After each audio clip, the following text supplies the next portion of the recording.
बिस्मिल्लाहिर्रहमानिर्रहीम। अस्सलाम वालेकुम नाज़रीन, मैं हूं इरफान हाशमी और आपको प्रोग्राम में खुशामदीद कहता हूं।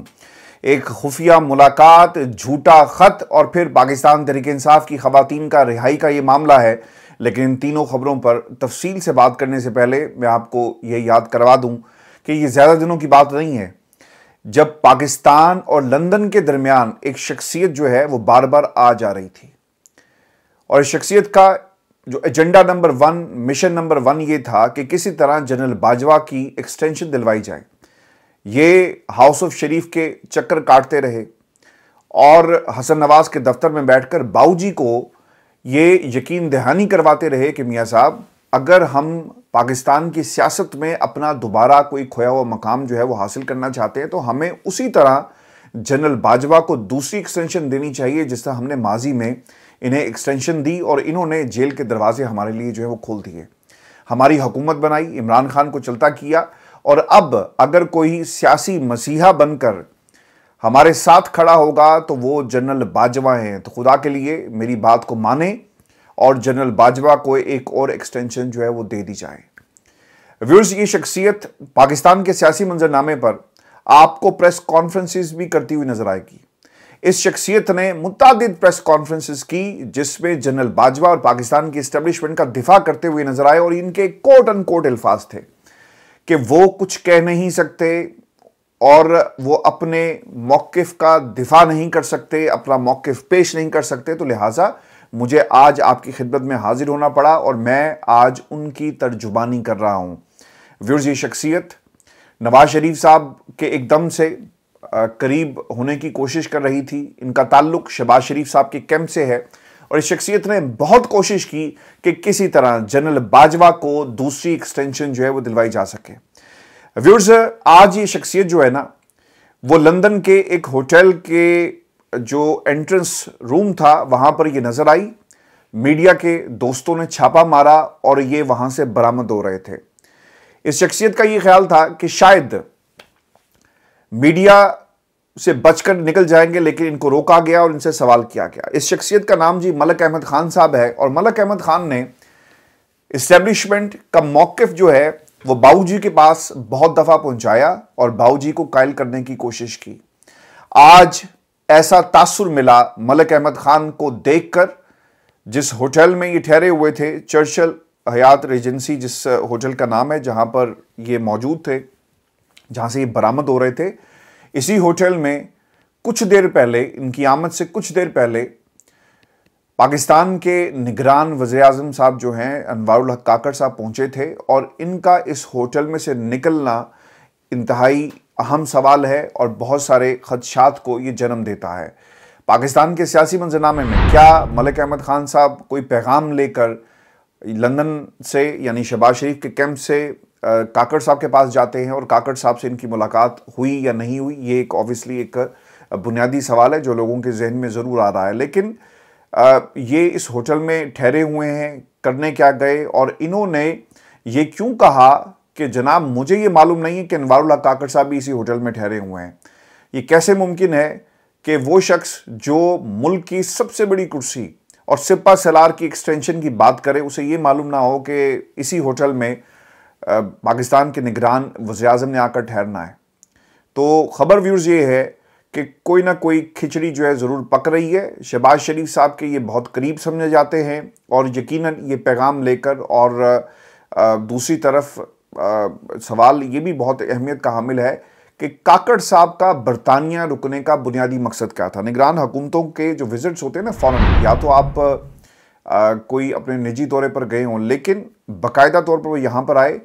कम अज़ कम ये नहीं हो सकता कि वो सिर्फ़ और सिर्फ लंदन में ऑक्सफोर्ड यूनिवर्सिटी में जाकर उन्हें खिताब करना है या किसी की दावत पर आए या एक आधा इंटरव्यू। उनके आने का यकीनन जो मकसद है, इसने बहुत सारे शक व शुबहात को जो है वो जन्म दिया है, और ख़ास तौर पे उस वक्त जब नवाज शरीफ पाकिस्तान जाने की तैयारियों में हैं।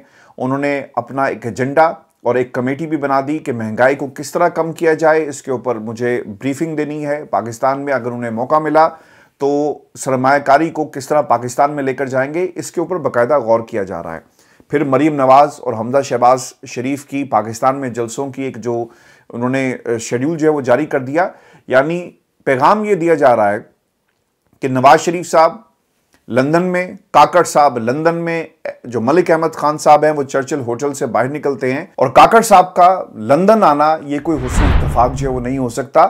खासतौर पे उस वक्त जब वो नवाज शरीफ साहब के बारे में जो उनकी स्टेटमेंट्स रही, उनके निगरान वज़ीर इत्तलात की जो स्टेटमेंट्स हैं, वो ये आपको सिग्नलिंग कर रही हैं कि किसी किस्म की कोई रुकावट जो है, अगर नवाज शरीफ साहब पाकिस्तान आते हैं तो उन्हें उनके रास्ते में नहीं रखी जाएगी, उन्हें एक स्मूथ पैसेज और सेल करने की इजाज़त जो है वो दी जाएगी। तो इन हालात के अंदर ये तमाम जो मौजूदगियां हैं लंदन के अंदर, ये बहुत ही अहमियत की हामिल हैं। और अगर आप मलिक अहमद खान साहब के चेहरे के तासुरात देखें तो उनके चेहरे पे एक मुस्कुराहट थी और वो परेशान ज़रूर थे कि यार ये मुझे इन्होंने कैसे पकड़ लिया, और वो निकलने लगे थे, लेकिन इसके बावजूद जो है उन्हें रोक लिया गया और फिर उन्होंने कहा कि मुझे नहीं मालूम कि वो यहाँ पर ठहरे हुए हैं। तो मलिक अहमद ख़ान की मौजूदगी जो है बहुत सारे सवालात को वो जन्म ले रही है। और मैं आपको एक व्यूअर्स ये भी बात बता दूँ कि नून लीग की जितनी भी क़यादत है इस वक्त लंदन के अंदर मौजूद है। शहबाज शरीफ, मरीम नवाज़, इसहाक डार, नवाज शरीफ, जवेद लतीफ़ और दीगर लोग जो हैं वो इस वक्त लंदन के अंदर मौजूद हैं। और इन लोगों का ये ख्याल है कि हम जब पाकिस्तान जाएं तो नवाज शरीफ के साथ जाएं, लेकिन फ़ाइनल जो मैसेज है, ये फ़ाइनल पैगाम जहां से आना है, क्या वहां से इजाज़त और ग्रीन सिग्नल जो है इनको दिखा दिया गया है कि आप पाकिस्तान आ जाएं। क्योंकि ख़ास तौर पे अगर आप मोहम्मद अली दुरानी की गुफ्तगू सुने, उन्होंने भी ये बात कही कि नवाज शरीफ को माजी की बातों को भूल जाना चाहिए, और अगर वो माजी के साथ लटके रहेंगे एक कंधे पर एहतसाब की तलवार, और फिर जो दूसरा उन्होंने बयानिया बनाया हुआ है ना कि हमने इनको नहीं छोड़ना, यानी बदले की आग में जो जल रहे हैं, इस तरह ये कभी भी अपने मकसद में पूरे नहीं होंगे। फिर उन्होंने एक और भी बात ये कही कि नवाज शरीफ साहब पर जो केस बना त्यारा हाईजैक का और जो 9 मई के वाक़यात हैं, इनमें ज़्यादा फ़र्क नहीं है, यानी दोनों की नौयत एक किस्म की है।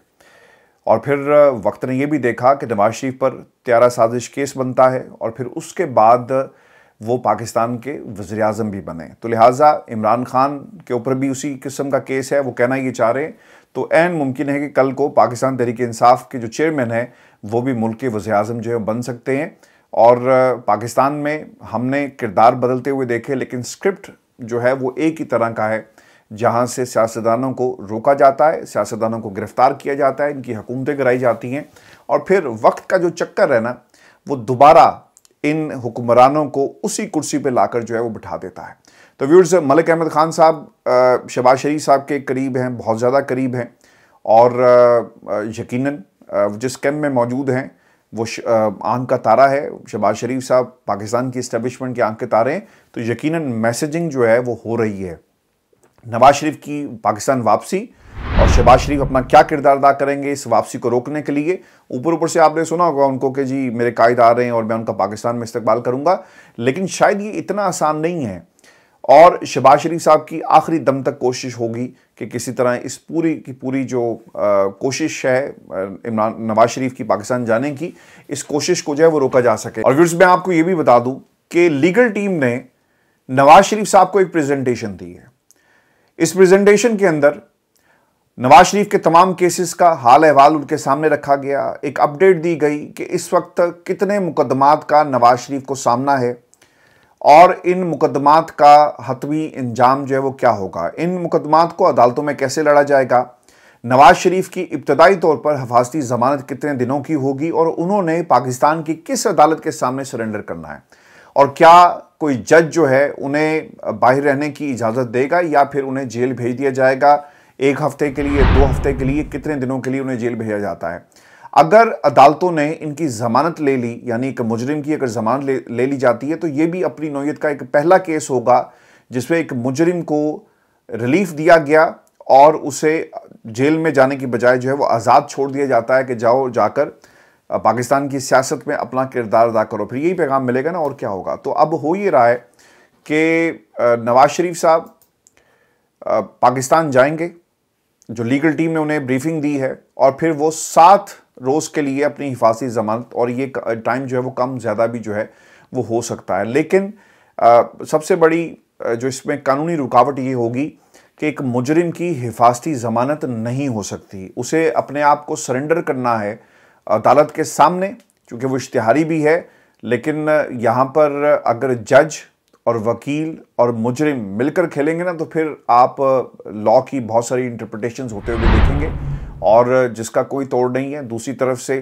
किन लोगों ने नवाज शरीफ के खिलाफ केस का दिफा करना है, यह भी एक इंतहाई अहम चीज़ है। आपको याद होगा कि नैब तरामीम के अंदर और प्रैक्टिस एंड प्रोसीजर बिल के अंदर एक दरख्वास्त आती है और उस दरख्वास्त के दूसरी तरफ अटॉर्नी जनरल साहब खड़े हैं और फिर निगरान हुकूमतें खड़ी हैं। लेकिन यहाँ पर जिस किस्म का बयानिया बनाया जा रहा है, जिस किस्म का एक तासुर दिया जा रहा है कि कानून और आइन के मुताबिक कार्रवाई की जाएगी, नवाज शरीफ साहब उस वक्त की हुकूमत की इजाज़त से गए, अदालतों की इजाज़त से गए, तो इन हालात के अंदर नवाज शरीफ का इन अदालतों से रिलीफ लेना, उसके बहुत सारे चांसेस जो है वो बढ़ गए हैं। यानी ये सब मिलकर एक गेम खेल रहे हैं और पाकिस्तान की कौम को जो है वो बेवकूफ़ बनाया जा रहा है। व्यूअर्स, मैं आपको एक बात ये भी बता दूं कि आज पाकिस्तान के अंदर एक जज हैं जी, जज अरशद जावेद साहब। इन्होंने पीटीआई की खवातीन की जो ज़मानत की दरख्वास्तें थी, इसमें से 9 जो कारकुनान हैं, इन्हें घर जाने की इजाज़त दे दी है और इनकी ज़मानत की दरख्वास्तें जो है उन्हें मंजूर कर लिया है। और सनम जावेद जो पाकिस्तान तहरीक इंसाफ की बहुत एक्टिव कारकुन हैं, इन्हें भी घर जाने की इजाज़त जो है वो दे दी गई है। और इससे पहले लाहौर के ही एक जज ने पाकिस्तान तहरीक इंसाफ की खातून रहनुमा के केस में ये लिखा था कि पुलिस रिकॉर्ड के मुताबिक मुलजिमा खाली हाथ थी, सिर्फ सियासी नारेबाजी कर रही थी। अच्छा, अब ना बहुत सारे सवालात जुड़ गए हैं ये 9 मई के वाक़यात के हवाले से। अभी मुझे कुछ लोगों ने, जब हम ये प्रोग्राम की तैयारी कर रहे थे, तो उस वक्त उन्होंने कहा कि जनाब देखें, ये कैसे मुमकिन है कि आपने 9 लोगों को रिहाई दे दी और इसके साथ साथ जो बाकी लोग थे उन्हें रिहाई जो है वो नहीं मिली। अब इस जो खबर पाकिस्तान के मीडिया पर चली है ना जी, उसमें 39 कारकुन जो सपोर्टर्स हैं उनकी ज़मानतें खारिज कर दी गई हैं, जिसमें खतीजा शाह को भी शामिल किया गया है और उनकी ज़मानत जो है जो दरख्वास्त थी उसे रद्द कर दिया गया। सिर्फ 9 लोगों की यानी मुलजमान की जो ज़मानत है उसे कबूल किया गया। अब मसला यहाँ पर यह आ जाता है कि जो सबूत है ना, क्या वो कॉम्प्लीमेंट कर रहे हैं आपके मौक़िफ़ को और आपके दलील जो प्रोसिक्यूशन या बाकी जिन लोगों ने ये केस जो है वो अदालत में लेकर गए? तो जवाब है जी उसका कि नहीं। सिर्फ नारेबाजी करने से, सियासी नारेबाजी करने से कोई ये नहीं कह सकता कि इसने किसी भी बिल्डिंग पर हमला किया। आपको साबित करना पड़ेगा। यही मामला इमरान खान के केस के अंदर है। आपने दफात तो लगा ली, लेकिन क्या आप इसे अदालत में साबित कर सकेंगे? आप इसे डिले तो कर सकते हैं 6 दिन के लिए, 6 महीने के लिए, साल के लिए, लेकिन उसके बाद होगा क्या?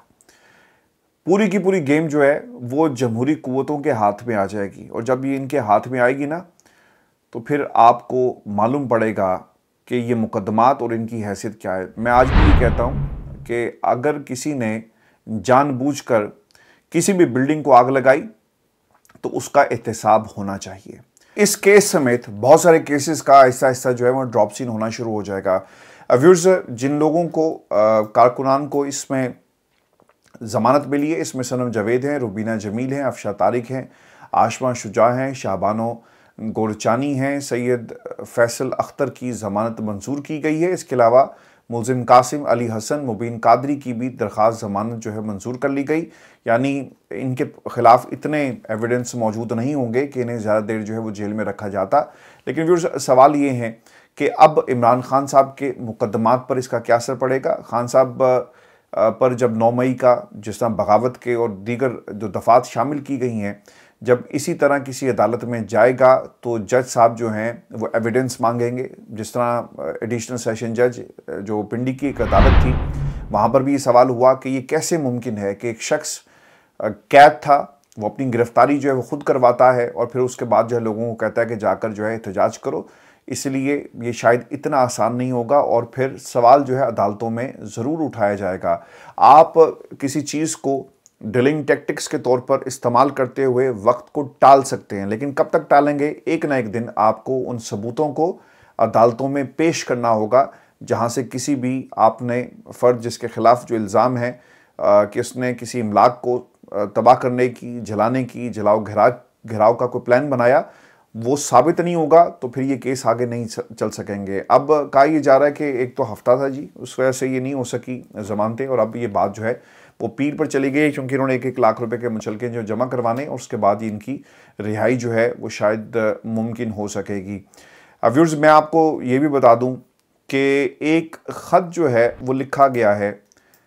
अब किसने लिखा, ये नून लीग की कारस्तानी है, ये किसी और जमात की है, लेकिन सोशल मीडिया पर एक ख़त जो है ना बहुत तेज़ी के साथ इसे वायरल जो है वो किया जा रहा है। और इस ख़त में जो प्रोपेगेंडा ये किया जा रहा है कि इमरान खान साहब ने कोई माफ़ी मांग ली। इसका मतन मैं आपके सामने रख देता हूँ। और इस मतन में ये लिखा गया कि मियाँ आबाद फारूक के कमसन बच्चे की वफ़ात पर अफसोस करता हूँ। इस वक्त जेल में मौजूद तमाम PTI कारकुनों और रहनुमाओं की रिहाई का मुतालबा भी इसमें लिखा गया। और फिर वायरल ख़त में इमरान खान की जानिब से 9 और 10 मई के वाक़यात की मज़म्मत भी की गई और आइंदा ऐसे वाक़यात रूनमा होने की यकीन दहानी ना होने की यकीन दहानी भी करवाई गई है। इस हवाले से बहुत सारे सहाफ़ियों ने इसको ट्वीट भी किया, लेकिन जो PTI के वकला थे वो उन्होंने इसका जवाब जो है वो दिया है। और वो ये कहते हैं कि माफ़ी के हवाले से चलने वाली खबर बिल्कुल गलत, ऐसी कोई बात नहीं, ये गलत बात चलाई जा रही है। कप्तान और अवाम डट कर खड़े हैं, ये सिर्फ प्रोपेगेंडा है और इनका हकीकत से कोई ताल्लुक़ नहीं। ये ख्वाहिश आपकी ही रहेगी और ये ख्वाहिश है और ये ख्वाहिश आपकी रहेगी। अच्छा, अगर इस ख़त को आप गौर से देखें ना व्यूअर्स, तो एक तो ऐसा महसूस होता है कि किसी ने जानबूझकर ये किया, एक तो वो जाली दस्तखत उसके अंदर नीचे किए गए हैं।